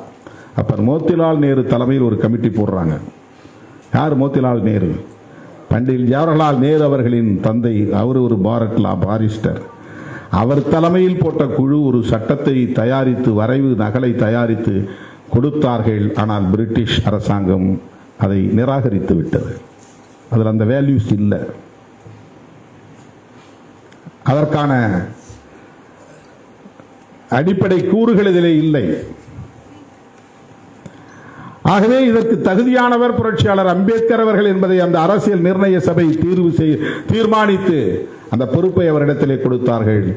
2 ஆண்டுகள் 11 மாதங்கள் 17 நாட்கள், கிட்டத்தட்ட 3 ஆண்டு காலம் அல்லும் பகலும் அயராது உழைத்து உலகத்தில் உள்ள அத்தனை அரசியலமைப்பு சட்டங்களையும் படித்து இந்த தேசத்திற்கு ஏற்ற நாடாளுமன்ற ஜனநாயகத்தை உயிர் மூச்சாக கொண்ட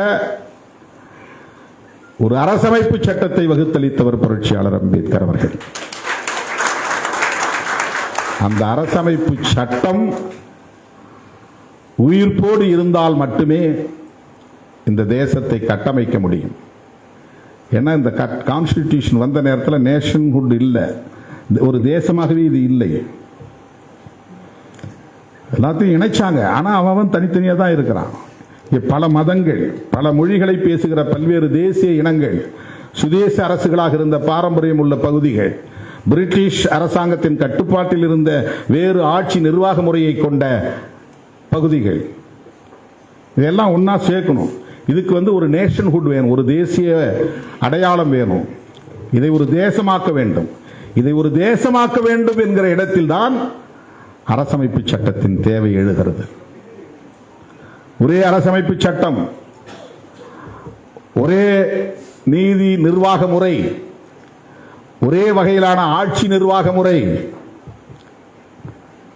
இதெல்லாம் இருந்தால் தானே ஒரு தேசம் உருவாகும், ஒரு நேஷன்ஹுட் என்பது உருவாகும். அதற்கேற்ப ஒரு சட்டத்தை வடிவமைக்க வேண்டும். அது பயாஸ்டா இருந்துடக்கூடாது. சிறுபான்மையினருக்கு பாதுகாப்பு இல்லாத நிலை இருந்து விடக்கூடாது. இங்கே மொழி சிறுபான்மையினர் இருக்கிறார்கள், மத சிறுபான்மையினர் இருக்கிறார்கள், சாதி சிறுபான்மையினர் இருக்கிறார்கள். சிறுபான்மையினர் என்பது வெறும் இஸ்லாமியர்கள் கிறிஸ்தவர்களை மட்டும் குறிக்கிறது அல்ல. ஒரு மாநிலத்துக்குள்ள பிற மொழி பேசுறவங்க சிறுபான்மையினர், தமிழ் பேசுறவங்க பெரும்பான்மை, தெலுங்கு பேசுறவங்க சிறுபான்மை, கர்நாடகாவோட கன்னடம் பெரும்பான்மை, தமிழ் சிறுபான்மை. கிராமங்களுக்கு போனா பிரசாதிகள் பெரும்பான்மை, தலித் சிறுபான்மை. ஒவ்வொரு சாதியா பார்த்தா ஒவ்வொரு சாதியிலும் சிறுபான்மை இருக்கும். பல சாதிகள் சிறுபான்மை சாதிகள் உண்டு. ஆனால் எஸ்சி நான் எஸ்சி என்றால் எஸ்சி சிறுபான்மை, நான் எஸ்சி பெரும்பான்மை. எல்லா சாதிகளும் ஒரு தெருவில் குடியிருப்பாங்க. இந்த ஒரு சாதி மட்டும் தனியாக குடியிருக்கும். இந்த ஒரு சாதியை அவர்கள் ஒதுக்கி வைத்தவர்கள் இல்லை, இவர்களே ஒதுங்கி வாழ்ந்தவர்கள். உங்களோடு நாங்கள் சேர முடியாதுன்னு ஒதுங்கி வாழ்ந்தவர்கள். நீங்க பிற்போக்குத்தனமான புராண நம்பிக்கைகளை கொண்டவர்கள், நாங்கள் பௌத்தத்தை பின்பற்றிய பகுத்தறிவாளர்கள் என்று இவர்கள் ஒதுங்கி நின்றவர்கள். அதுதான் வரலாறு. ஆக இப்படிப்பட்ட ஒரு சமூக கட்டமைப்பை கொண்ட ஒரு நிலப்பரப்பை ஒரே தேசமாக்க வேண்டும். அப்படி ஆக்குகிற போது எதிர்காலத்தில் பாகுபாடுகளற்ற ஒரு சமூகமாக இது மாற வேண்டும். பாகுபாடுகளற்ற ஒரு சமூகம் என்றால் டிஸ்கிரிமினேட்டரி சொசைட்டி என்று இருக்கிற இந்த நிலையை மாற்றி ஈக்குவாலிட்டி என்பது இங்கே நிறுவப்பட வேண்டும், சமத்துவம் இங்கே நிறுவப்பட வேண்டும். சனாதன இந்தியாவை மாற்றி சமத்துவ இந்தியாவை உருவாக்க வேண்டும். அப்படின்னா ரொம்ப ரொம்ப முக்கியமான தேவை என்னவாக மாறுகிறது என்றால், தோழர் சொன்னார், இங்க 3 விஷயத்தை சொன்னார். மத சார்பின்மை, கூட்டாட்சி, சமூக நீதி சொன்னார்.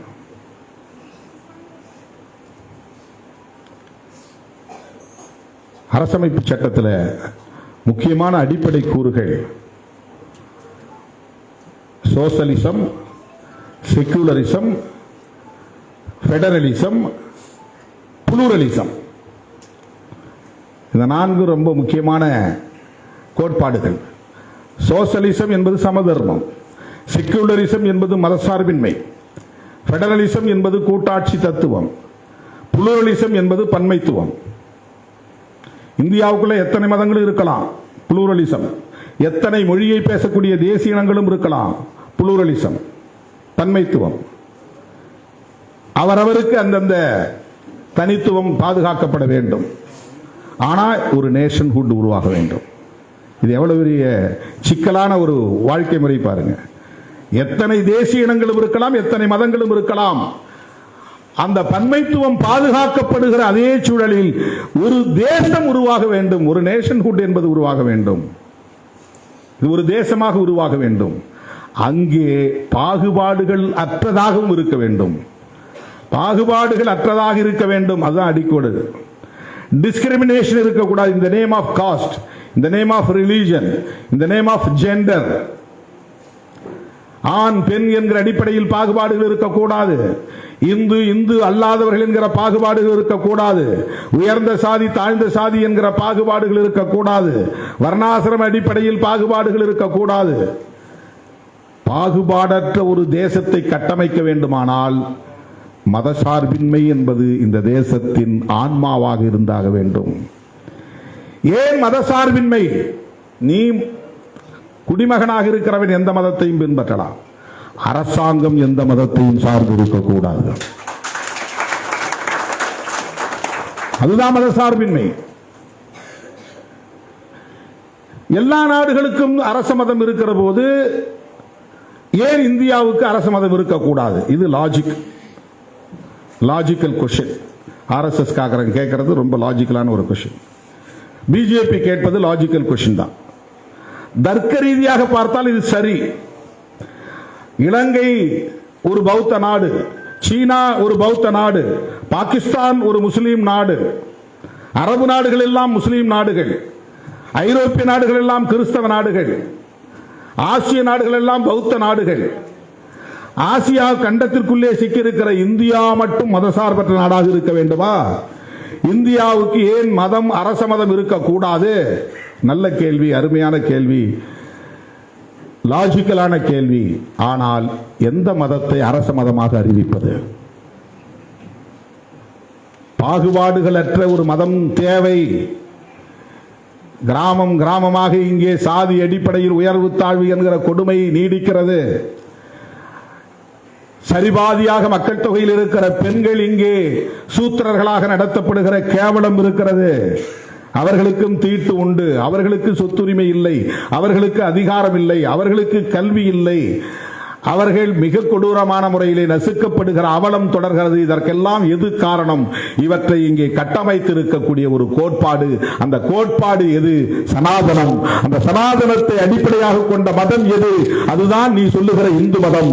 இந்து மதமே அரச மதமாகிவிட்டால் பாகுபாடு என்பது சட்டப்பூர்வமானதாக மாறிவிடும்.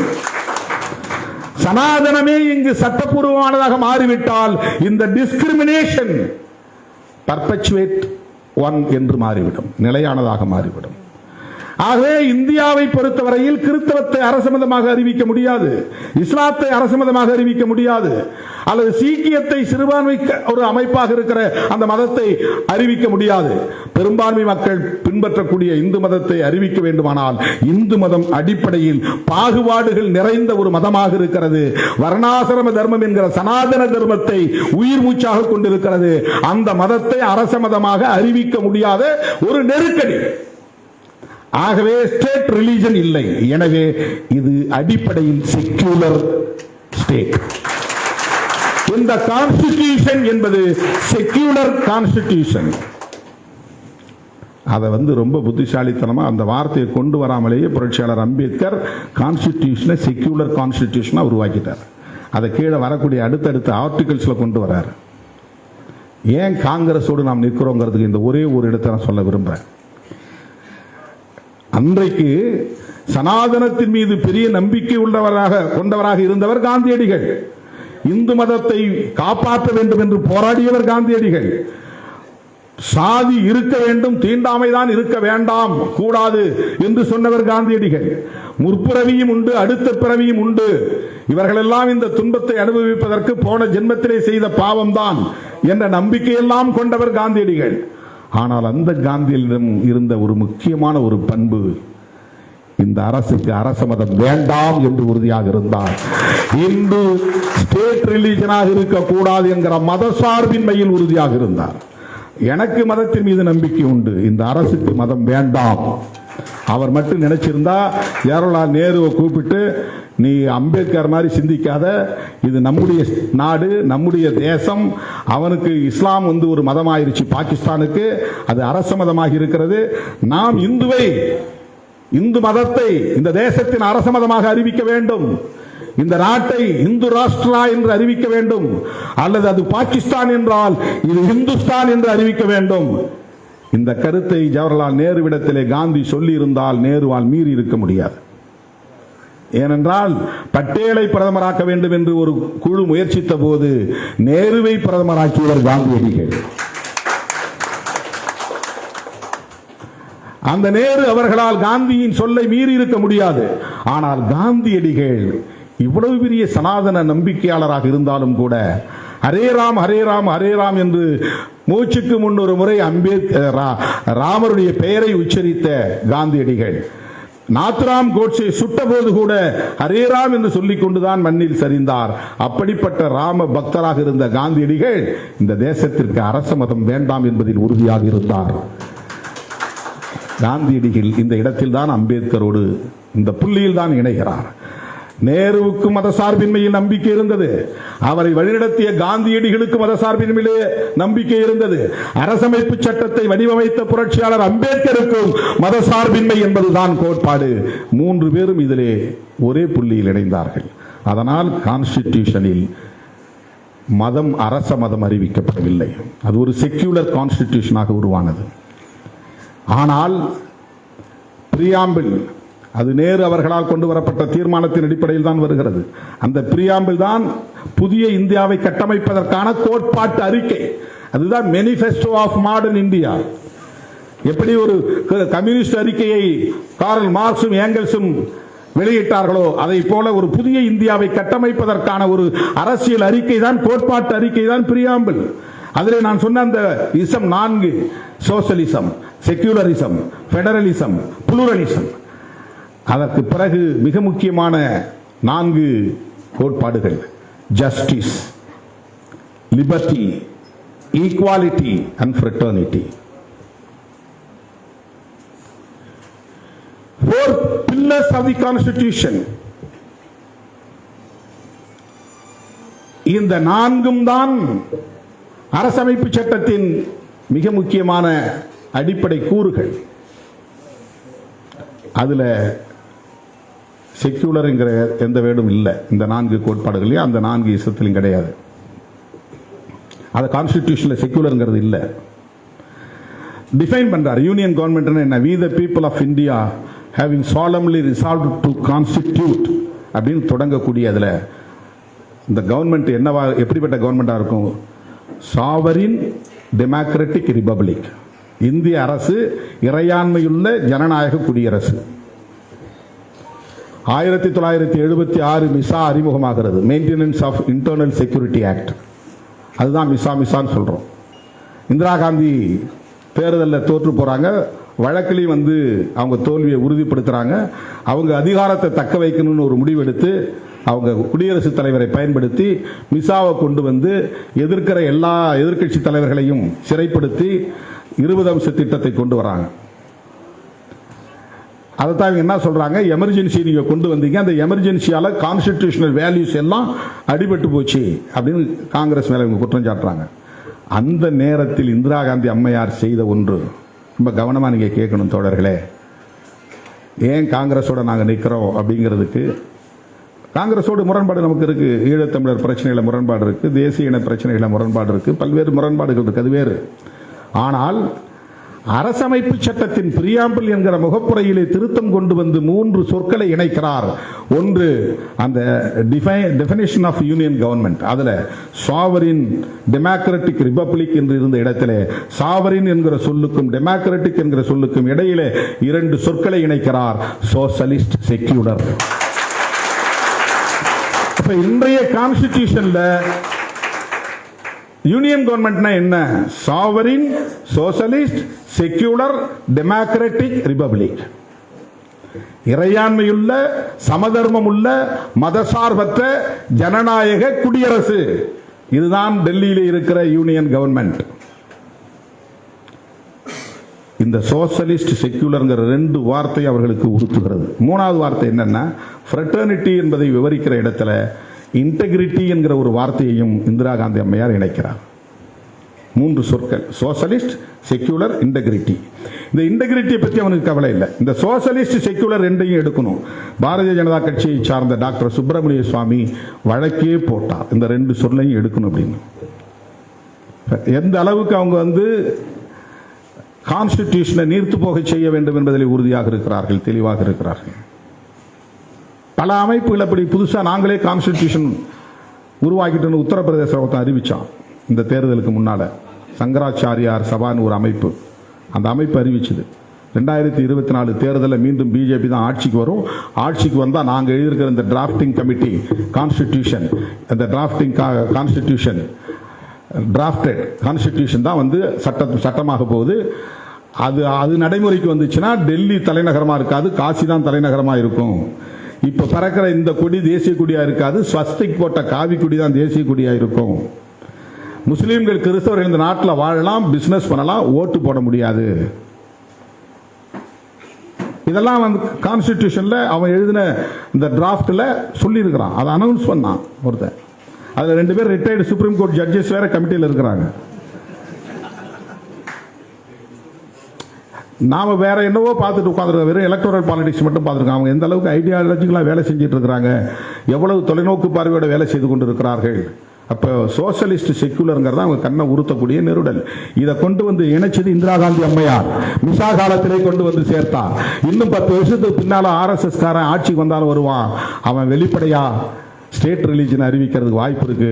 அதை இப்பவே நாம் உறுதிப்படுத்தணும். ஏற்கனவே இம்ப்ளைடு தான் என்றாலும் கூட அதை எஸ்டாப்ளிஷ் பண்ணணும் என்கிற அடிப்படையில் ஏற்கனவே ஸ்டேட் ரிலீஜன் இல்லை என்பதை கூட அதை உறுதிப்படுத்தணும் என்பதற்காக செக்யூலர் என்கிற வார்த்தையை இணைத்தவர்.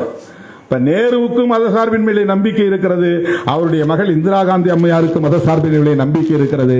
இன்றைக்கு அவருடைய பேரன் ராகுல் காந்திக்கு மதசார்பின்மையிலே நம்பிக்கை இருக்கிறது. அதனால்தான் நேருவின் கொள்ளு பேரனாக இருக்கிற ராகுல் காந்தி கான்ஸ்டிடியூஷனை எடுத்து உயர்த்தி பிடிக்கிறார். கான்ஸ்டிடியூஷன் என்பதுதான் இன்றைக்கு இந்த புதிய தேசத்தை கட்டமைப்பதற்கான ஒரு கோட்பாட்டு அறிக்கை. அதற்கு நேர் எதிரான கும்பல் ஆட்சி பீடத்தில் அமர்ந்திருக்கிறது.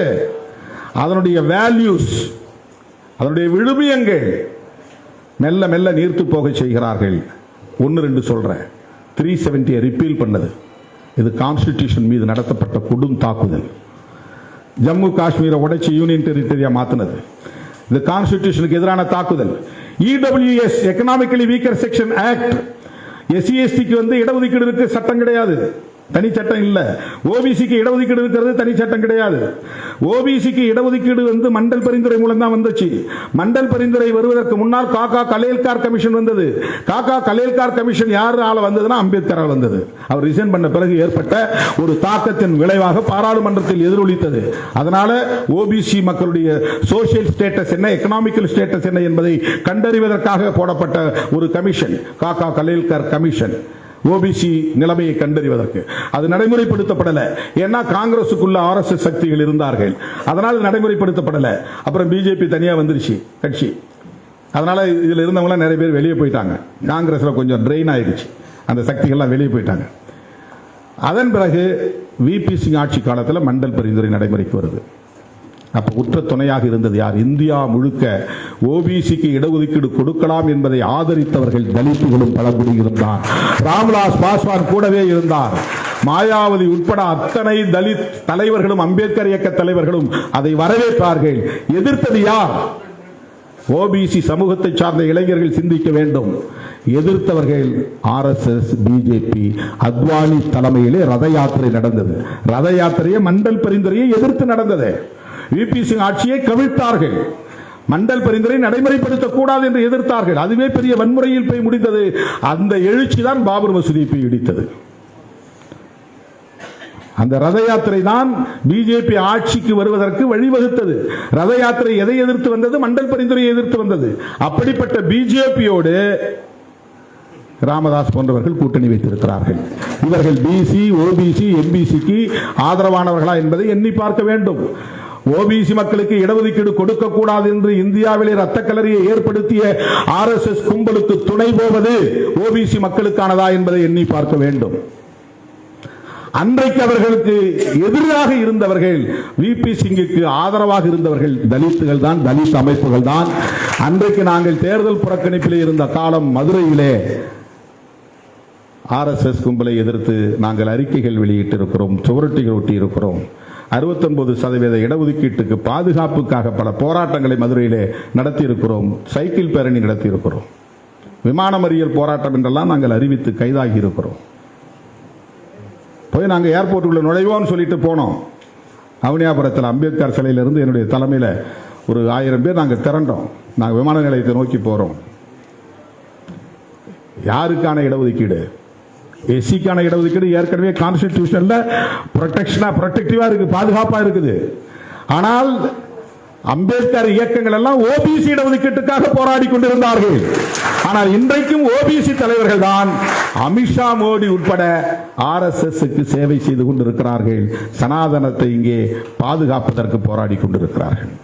அருமை தோழர்களே, EWS அதாவது எக்கனாமிக்கலி வீக்கர் செக்ஷன் என்கிற முன்னேறிய சாதியில் உள்ள பொருளாதாரத்தில் நலிவடைந்தவர்களுக்கு இடஒதுக்கீடு, அதற்கு ஒரு சட்டம் வந்து விட்டது. ஓபிசிக்கு சட்டம் இல்லை, SC STக்கு சட்டம் இல்லை. அது ஒரு தாக்குதல். அரசமைப்பு சட்டத்தின் அனைத்து விழுமியங்களையும் நீர்த்து போக செய்யக்கூடிய வகையில் புதிய புதிய நடவடிக்கைகளை மேற்கொண்டு வருகிறார்கள். சோசியல் ஜஸ்டிஸ், சமூக நீதி, அதுதான் சமூக ஜனநாயகத்திற்கான அடிப்படை. சமூக ஜனநாயகம் என்ன? ஒரு ஓட்டு சொன்னார் Aazhi Senthilnathan, one man one vote one value. இது பொலிட்டிக்கல் டெமோக்ரஸி. ஒரு மனுஷனுக்கு ஒரு ஓட்டு ஒரே மதிப்பு. அம்பானி பேசுறார், லிபர்ட்டி, ஈக்வாலிட்டி அண்ட் ஃப்ரெட்டர்னிட்டி, இந்த மூன்றையும் விவரித்து பேசுகிறார். இந்த மூணும் தனித்தனியானதல்ல, இந்த மூணும் ஒன்னோடு ஒன்று பின்னி பிணைந்தது. லிபர்ட்டி இல்லாமல் சுதந்திரமும் சமத்துவமும் கிடையாது. சமத்துவம் இல்லாமல் சுதந்திரமும் சகோதரத்துவமும் கிடையாது. சகோதரத்துவம் இல்லாமல் சுதந்திரமும் சமத்துவமும் கிடையாது. இந்த மூணும் ட்ரினிட்டி என்று சொல்கிறார். முக்கொள்கை, மூன்று கொள்கை ஒன்றோடு ஒன்று தொடர்புடையது. இதை நீங்கள் நடைமுறைப்படுத்துகிற போதுதான் கல்வி, சுகாதாரம், வேலை வாய்ப்பு, பொருளாதார மேம்பாடு போன்றவற்றை உறுதிப்படுத்தும் போதுதான் சோசியல் டெமோக்ரசி என்பது நடைமுறைக்கு வரும். சோசியல் டெமோக்ரசி இல்லாமல் பொலிட்டிக்கல் டெமோக்ரசி நீடிக்காது. அது ஒரு எதேச்சதிகாரமாக மாறிப்போம். இப்ப எதேச்சதிகாரத்தை நோக்கி தான் போகுது. One nation one election. ஏன்னா இங்க வந்து சோசியல் டெமோக்ரசி கிடையாது. ஈக்குவல் ஆப்பர்ச்சுனிட்டி, ஈக்குவல் ஸ்டேட்டஸ், அதுதான் ஈக்குவாலிட்டி. சமமான வாய்ப்பை தரணும், சமமான தகுதியை உருவாக்கணும். இது இந்த சமூகத்தில் நடைமுறையில் இல்லை. இன்னும் வந்து சாதிய கொடுமைகள் இருக்கின்றன, இன்னும் ஆணவ கொலைகள் நடக்கின்றன, இன்னும் சதி வழக்கம் இருக்கிறது, இன்னும் பெண்களுக்கான இடஒதுக்கீட்டை நடைமுறைப்படுத்த முடியவில்லை. 33% கொண்டு வரணும் ஒரு பில் கொண்டு வந்தாங்க, நடைமுறைப்படுத்த முடியவில்லை. நாடு விடுதலை அடைந்து 75 ஆண்டுகளை கொண்டாடிவிட்டது. அரசமைப்பு சட்டம் நடைமுறைக்கு வந்து 75 ஆண்டுகள் ஆகிவிட்டன. ஆனால் பெண்களுக்கான இடஒதுக்கீட்டை உறுதிப்படுத்த முடியவில்லை. அரசியலில், சட்டமன்றத்தில், நாடாளுமன்றத்தில். அப்போ சோசியல் டெமோக்ரசி இல்ல. சோசியல் டெமோக்ரசி இல்லைன்னா பொலிட்டிக்கல் டெமோக்ரசி நீடிக்காது. அது எதை நோக்கி போகும்? எதேச்சதிகாரத்தை நோக்கி போகும், ஆட்டோகிரசி நோக்கி போகும், அதிபர் ஆட்சி முறையை நோக்கி போகும். அம்பேத்கர் வடிவமைத்திருக்கிற அரசமைப்பு சட்டம் பார்லிமெண்டரி டெமோக்ரசி என்கிற நாடாளுமன்ற ஜனநாயகத்தை அடிப்படையாக கொண்டது. அமெரிக்காவுக்கு இங்கே உள்ள வித்தியாசம் அதுதான். அது குடியரசுத் தலைவரை முதன்மைப்படுத்துகிற அரசமைப்பு சட்டம். நாடாளுமன்றத்துக்கு முக்கியத்துவம் கிடையாது. அந்த பிரசிடென்ட் என்ன சொன்னாலும் அதுதான் சட்டம், அதுதான் முக்கியமானதாக கருதப்படும். அவன் வந்து டிசிஷன் எடுக்க முடியும். அவர்தான் அங்க ஆட்சி தலைவர். இங்க வந்து ஆட்சி நிர்வாக தலைவர் பிரதமர். பிரதமர் யார்? ஒரு சாதாரண நாடாளுமன்ற உறுப்பினர். அவரும் one among the parliament member. பிரதமருங்கிறவர் தனியான ஒரு பதவி கிடையாது. அவர் வந்து உறுப்பினர்கள் ஒரு உறுப்பினர். அவரும் வந்து அங்க சாதாரண உறுப்பினர் மாதிரி உட்காரணும். உள்ள பிரதமருக்கு தனி சேர் கிடையாது, சபாநாயகருக்கு கூட தனி சேர் உண்டு, பிரதமருக்கு தனி சேர் கிடையாது. முதலமைச்சர் தான் தனி நாற்காலி, அவையை நடத்தக்கூடிய அவைத்தலைவர். முதலமைச்சர் யாரு? சாதாரணமான சட்டமன்ற உறுப்பினர் தான். அவங்க கட்சி அவர் கையில இந்த முதலமைச்சர் அதிகாரத்தை கொடுத்திருக்கு, அவ்வளவுதான். பிஜேபி அவங்க கையில எங்களுக்கான நாடாளுமன்ற குழு தலைவர் இவர் தான், இவர் வந்து பிரதமர் பொறுப்புல உட்கார்ந்திருப்பாரு அப்படின்னு அவங்க சொல்றாங்க. அப்போ நாடாளுமன்றம் தான் சுப்ரீமோ, நாடாளுமன்றம் தான் சுப்ரீமோ, பிரசிடென்ட் சுப்ரீமோ கிடையாது. அவர் வந்து ஒரு மன்னர் மாதிரி. இப்ப பார்லிமெண்ட் லண்டன்ல இங்கிலாந்துல வந்து ஒரு மன்னர் இருக்கிறாரு, மன்னருக்கு அதிகாரம் கிடையாது, அங்க பார்லிமெண்ட் தான் அதிகாரம். அதே வடிவத்தில் இந்த பார்லிமெண்டரி டெமோக்ரஸி தான் முக்கியமானது. என்னன்னா ஆளுங்கட்சி எந்த நேரத்திலும் எதிர்கட்சி செக் வைக்க முடியும், நம்பிக்கையில்லா தீர்மானம் கொண்டு வர முடியும், ஆட்சியை கவிழ்க்க முடியும். வாஜ்பாய் ஆட்சியை கவிழ்க்க முடிந்தது, விபி சிங் ஆட்சியை கவிழ்க்க முடிந்தது. இந்த அதிகாரம் மக்கள் கையில் இருக்கிறது. எப்படி மக்கள் கையில் இருக்குன்னா எதிர்கட்சி உறுப்பினர்கள் வடிவத்தில் இருக்குது, மக்கள் கையில் இருக்கு. இந்த நாடாளுமன்ற ஜனநாயகத்தினுடைய சிறப்பு இதுதான். இந்த நாடாளுமன்ற ஜனநாயகத்தை செக் அண்ட் பேலன்சஸ் என்கிற வகையில் இருக்கிற இந்த ஜனநாயகத்தை சிதைக்கக்கூடிய வகையில் 5 வருஷம் ஒரு சிங்கிள் லார்ஜஸ்ட் பார்ட்டி ஆட்சிக்கு வந்துச்சுன்னா அறுதி பெரும்பான்மை தேவையில்லை, பாதிக்கு மேல இருக்கணும் அப்படின்னு தேவையில்லை. எல்லா கட்சிகளோடையும் பெரிய கட்சியா இது வந்திருக்குது, இவங்க ஆட்சிக்கு வரலாம். ஆட்சிக்கு வந்த பிறகு 5 வருஷம் அவனை யாரும் கேள்வி கேட்கக்கூடாது, நம்பிக்கையில்லா தீர்மானம் கொண்டு வரக்கூடாது, ஆட்சியை கழுக்கக்கூடாது, ஸ்டேபிள் கவர்மெண்ட் கொண்டு வரணும். இந்த ஃபிக்ஸட் டேர்ம், அதான் ஒன் நேஷன் ஒன் எலெக்ஷன். இதுதான் ஆட்டோகிரசி, இது டெமோக்ரசி கிடையாது. அந்த நிலைக்கு கொண்டு போயிருது, ஒரு எதேச்சதிகார போக்குக்கு கொண்டு போய் விட்டுவிடும். எனவே சோசியல் டெமோக்ரசி என்பதையும் புரட்சியாளர் அம்பேத்கர் மிக ஆழமாக பேசுகிறார். அருமை தோழர்களே, இப்படிப்பட்ட கான்ஸ்டிடியூஷனல் வேல்யூஸ் யாரும் விவாதிக்கல. நான் எனக்கு கிடைச்ச 2 நிமிஷம் நான் பேசினேன். நான் எழுந்த உடனே சொன்னேன், இந்த அவையில் விவாதம் நடந்து கொண்டிருக்கிறது. அம்பேத்கருக்கு எதிராக, அம்பேத்கருக்கு துரோகம் இழைத்தவர்கள் யார், நீயா நானா என்ற விவாதம் தான் இங்கே நடந்து கொண்டிருக்கிறதே தவிர இந்த 75 ஆண்டு காலத்தில் அரசமைப்பு சட்டம் எந்த அளவுக்கு நடைமுறையில் இருக்கிறது என்பதை யாரும் பேசவில்லை என்று நான் பதிவு செய்கிறேன். என்னுடைய உரையில் எனக்கு கிடைச்ச 3 நிமிஷம் அதை நான் பதிவு செய்கிறேன். காங்கிரஸ் விமர்சிக்கிறோம் என்கிற பெயரில் மோடி, இது அமித்ஷா அவர்கள் அவருடைய ஆழ்மனதில் புறையோடி கிடந்த அம்பேத்கர் மீதான வெறுப்பை வெளிப்படுத்தி இருக்கிறார்.